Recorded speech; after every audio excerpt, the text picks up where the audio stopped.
नमस्कार, मैं हूं डॉक्टर रूपाली जैन और आयुर्वेद फॉर एवरीवन में आपका स्वागत है। आज के वीडियो का विषय है माइग्रेन। देखिए, जो सामान्य सिरदर्द यानी जो हेडेक है वो हर व्यक्ति अपने जीवन में कभी ना कभी अनुभव करता है, लेकिन जो माइग्रेन का दर्द है वो बहुत अलग है। इसकी जो सिवियरिटी है या ड्यूरेशन है, फ्रीक्वेंसी है, ये सामान्य सिरदर्द के तुलना में बहुत ज़्यादा है। जिनको भी माइग्रेन का दर्द है तो वो बहुत सीवियर रहता है, जैसे कि सिर के अंदर बहुत तेज़ दर्द है, फिर चाहे वो सिर के एक तरफ हो या फिर पूरे सिर में ही हो। तो ऐसे लगता है कि जैसे कोई अंदर से हथौड़ी मार रहा है। जैसे जैसे सूरज ऊपर चढ़ता है वैसे वैसे ये सिर दर्द भी बढ़ता है। इसे जैसे कि severe throbbing type of pain रहता है। आँखों में भी दर्द रहता है, विजुअल डिस्टर्बेंस रहता है, रोशनी बिल्कुल सहन नहीं होती, यानी ऐसे लगता है जैसे कि अंधेरे कमरे में जाके रहना ये लोग प्रिफर करते हैं। या फिर काफ़ी बार किसी से बात करने का मन नहीं करता, बहुत ज़्यादा इरिटेशन रहता है, यानी पूरा जो रूटीन है वो डिस्टर्ब रहता है। इसके बाद जी मचलाना है, उल्टी जैसे लगना है, तो इस तरह के लक्षण भी दिखाई देते हैं। कोई एंटासिड है या फिर पेन किलर है या पैरासीटामोल की टैबलेट है तो इसे लेने से कुछ देर के लिए तो दर्द में राहत मिलती है, लेकिन ये परमानेंट क्योर नहीं है। उल्टा अगर आप बार बार इस तरह की दवाई लेते हैं तो उसके साइड इफ़ेक्ट्स भी दिख सकते हैं। तो अगर आप भी इस तरह के माइग्रेन के दर्द से परेशान हैं या फिर आपका कोई फैमिली मेम्बर इसके कारण सफ़र हो रहा है तो ये वीडियो खास आपके लिए है। इस वीडियो में जो भी टिप्स हम आपको बताएंगे उससे आप आपके माइग्रेन के दर्द से हमेशा के लिए छुटकारा पा सकते हैं। तो पूरी जानकारी के लिए हमारे साथ बने रहिए, और अगर आपने हमारे चैनल को सब्सक्राइब नहीं किया है तो सब्सक्राइब भी ज़रूर कीजिए।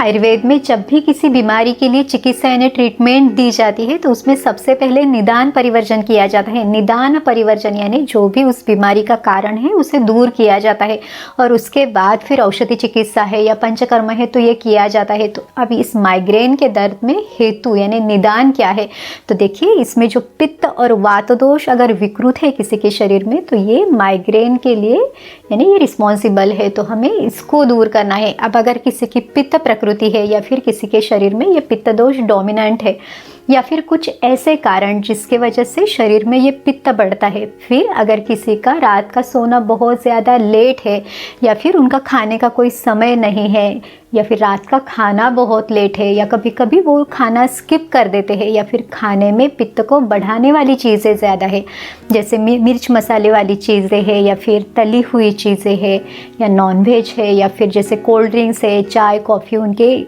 रेगुलर इसमें बहुत ज़्यादा है, तो ये सभी चीज़ें शरीर में पित्त को बढ़ाती है।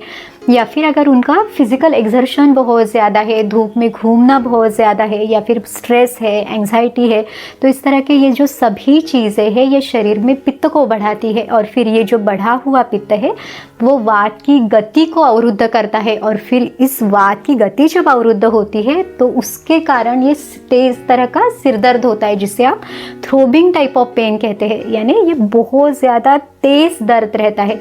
तो इस तरह से माइग्रेन में पित्त और वात ये दोनों जिम्मेदार है, और पित्त बढ़ने के कारण भी जैसे कि जी मचलाना है या उल्टी जैसे लगना है, रोशनी सहन ना होना, तो इस तरह के काफ़ी सारे लक्षण दिखते हैं।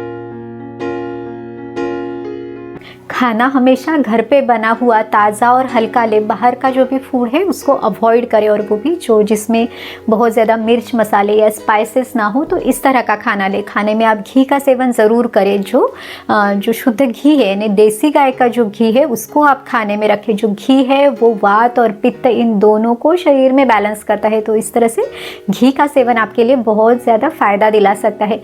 इसके अलावा जो शाम का खाना है वो 7 बजे के पहले खा लेना है, यानी सूर्यास्त तक या मैक्सिमम 7 बजे तक लेना है। इसका भी आपको फ़ायदा मिलेगा। अब देखिए, अगर किसी को सोना है जैसे 10 या 10:30 बजे, तो जो खाना है और जो सोना है उसके बीच का जो अंतर है वो कम से कम 3 घंटों का होना चाहिए। तो इन 3 घंटों में जो भी हमने फूड लिया है तो वो स्टमक से नीचे जाएगा, और फिर आपको जो सुबह सुबह एसिडिटी है या जो पित्त का बढ़ना है वो नहीं होगा। और जब ये जठर के नीचे ये फूड चला जाता है तो उसका पचन भी रात भर बहुत अच्छे से होता है। तो इस तरह से शरीर में जो पित्त बढ़ने की प्रोसेस है उसको ही हम स्टॉप कर रहे हैं। तो अगर आप इस तरह से आपका खाने का समय है या फिर सोने का समय जल्दी है तो ये जो पित्त बढ़ने की प्रोसेस ही नहीं होगी तो आगे जाके ये डिसीज़ भी नहीं बनेगा।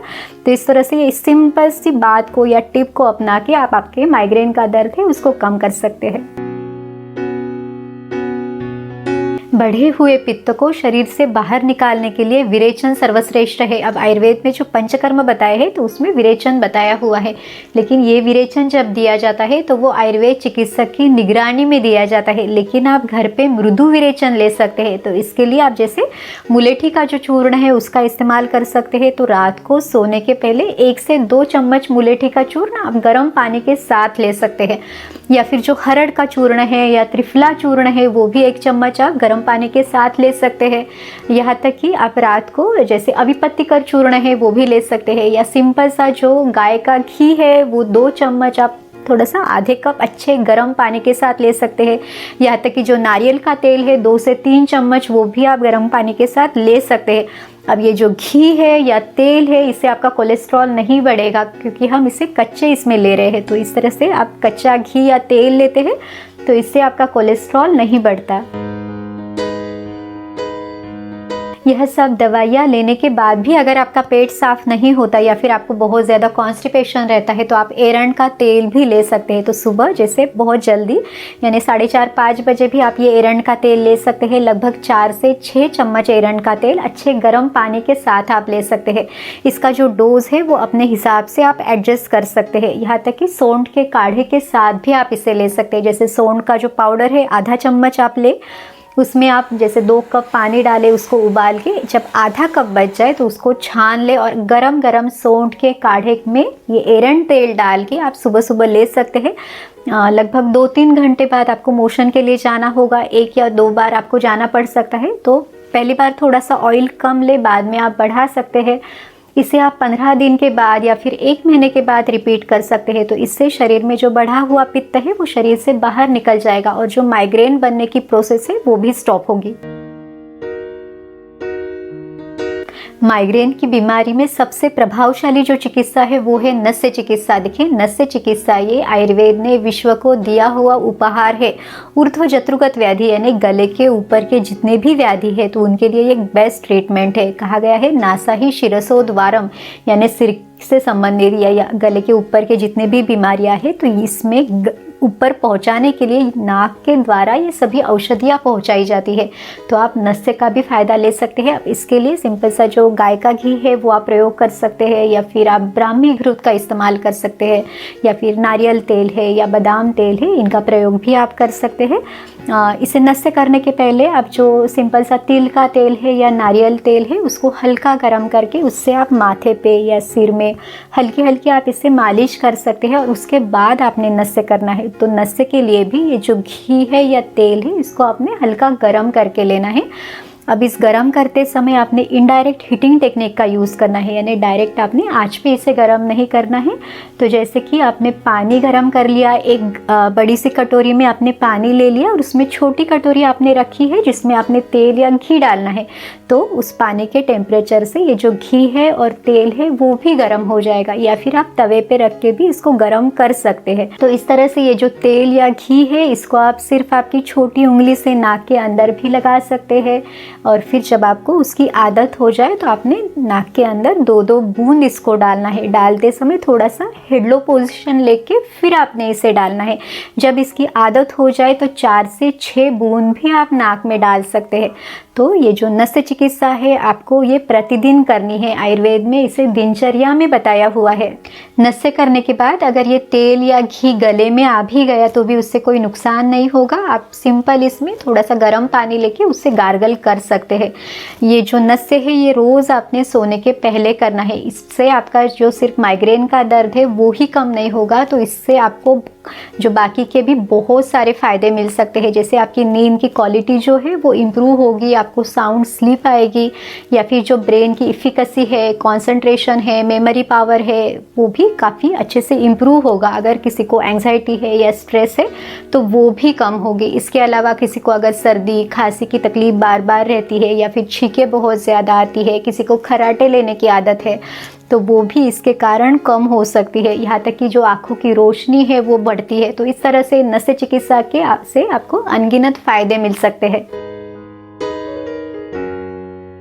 माइग्रेन के लिए शिरोभ्यंग, शिरोपिचु धारण, शिरोबस्ती या फिर शिरोधारा, इससे भी आपको मदद मिल सकती है। तो इसमें से शिरोभ्यंग यानी सिंपल सा जो ऑयल की मसाज है वो सिर पे करनी है, तो ये तो आप इजीली घर पे रोज़ कर सकते हैं, इससे भी आपका दर्द है वो कम रहेगा।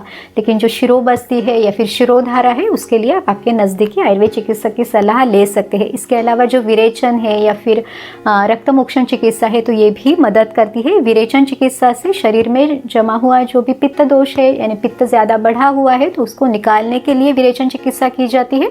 और रक्त मोक्षण से भी इसमें राहत मिलती है। तो जैसे कि सिरावेद है तो इसके द्वारा 30 से 60 ml खून शरीर से निकाल दिया जाता है, तो इससे भी अगर जिनको बहुत ज़्यादा सीवियर सिर दर्द है तो उनको भी राहत मिलती है। तो इस तरह से ये जो विरेचन है या फिर रक्तमोक्षण चिकित्सा, तो जिनको बहुत दिनों से ये दर्द है और बाकी किसी भी चिकित्सा से उनका ये दर्द कम नहीं हो रहा है या बहुत क्रॉनिक है, उनके शरीर में दोषों की अवस्था जो है वो दोष बहुत ज़्यादा विकृत है, तो उनकी कंडीशन में ये जो पंचकर्म चिकित्सा है वो करवा सकते हैं।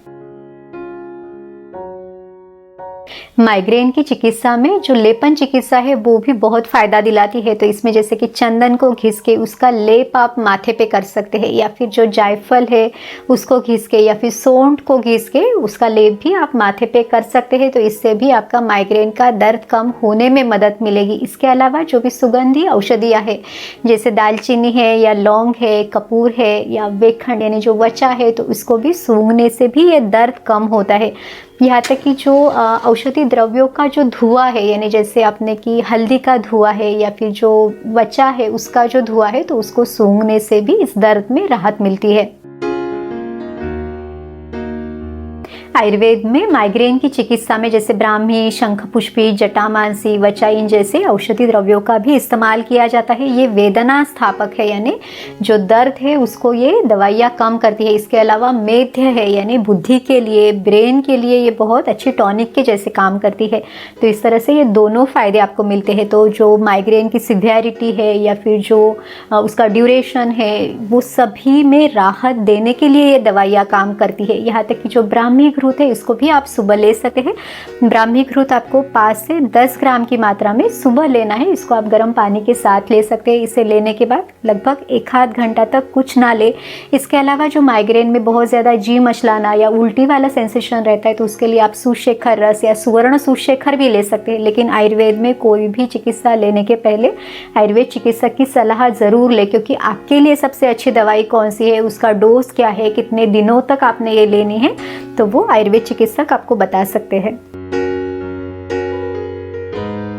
सबसे आखिरी और सबसे इम्पॉर्टेंट टिप है वो है स्ट्रेस मैनेजमेंट। तो स्ट्रेस को कम करने के लिए जीवन में कुछ चीज़ें आप रेगुलर बेसिस पे करें। तो इसमें प्राणायाम है, इसमें अनुलोम विलोम, भ्रामरी, भस्त्रिका, शीतली प्राणायाम, तो ये सभी आप कर सकते हैं। इससे आपका दिमाग शांत रहने में, स्ट्रेस कम होने में आपकी मदद करेगा। इसके अलावा ध्यान है, मेडिटेशन है, इसको भी नियमित रूप से करें। एक पॉजिटिव एटीट्यूड रखें, जीवन के हर क्षण को एंजॉय करें, यानी प्रेजेंट में रह के हर खुशी को आपने महसूस करना है।